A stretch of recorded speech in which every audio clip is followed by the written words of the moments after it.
La vanité du verbe. Le runouilla, le prince altier du verbe d'or, est là de la nature et des formes antiques, où les bouches du monde est imparfaite encore. Les bois noirs et leurs chants de harpe prophétiques, et le mont violet endormi sous le ciel, et les brumes d'argent sur les vagues baltiques. Les brises de fleurs, les parfums de miel, et tous les souvenirs alourdis de mystère, gonfle son cœur amer de mépris et de fiel. Dans son être, écrasé par l'ennui solitaire, croit, avec le dégoût de sa virginité, le désir d'évoquer une nouvelle terre. Un monde jeune, un paradis limité, revêtu d'aubépines immortelles et dieuses, sous les glaces d'hiver et les soleils d'été, où des créations de femmes radieuses se mêleraient d'amour et de malheureux, en des lits de gazon semés de scabieuses. Le maître déploya l'art magique des mots. Un chivis univers naissait de ses paroles, comme la perlin du bruit rythmé des flots. Une profusion sanglante de corolles s'éveillait jamais du rêve des avrils, et l'azur flamboyait de fauves auréoles, tandis que les forêts, les guerriers virils, les femmes pâles et les belles chevelures jaillissaient de l'abîme au gré des chants subtils. Alors, imaginant les caresses futures, le sublime ouvrier du verbe éperdument songeait un songe blanc pétri de neige pure. Il disait son extase et son ravissement. Il s'enivrait de la liqueur de la pensée, et sa voix enfantait l'ineffable tourment.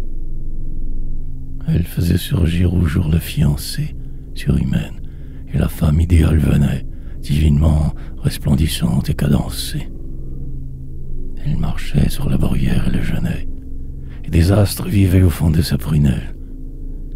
Un silence d'hymen et de baisers planait. Le runouilla, joyeux de l'œuvre faite en elle, se plongeait comme dans un océan de lys et tombait ébloui de la forme éternelle, dans le gouffre effrayant des rêves accomplis.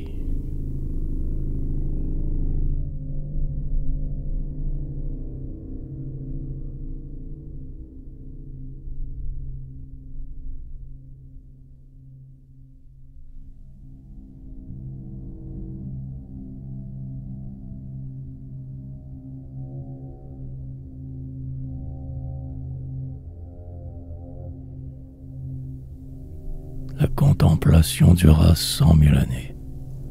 Quand le maître sortit des songes éclatants, des générations hideuses étaient nées.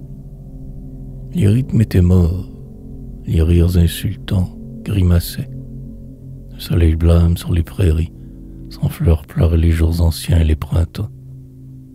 L'épouse maquillée, âpre de pierreries, se raillait du poète et du rêve divin, et se prostituait aux races amoindries. Lorsque le démiurge eut vu ce qui devint, un désespoir immense emplit son âme sombre. Il comprit que le verbe était stupide et vain, et cria dans la nuit. Puisque tout croule et sombre, après l'œuvre magique et sublime du chant, aux paroles, rentrez dans le gouffre de l'ombre.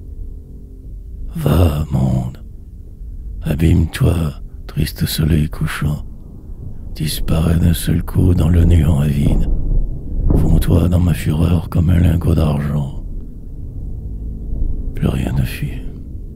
La nuit par le ciel morne et vide roula son vol noir sur la fausse splendeur, et le maître, absorbé dans le chaos livide, tut pour l'éternité le verbe créateur.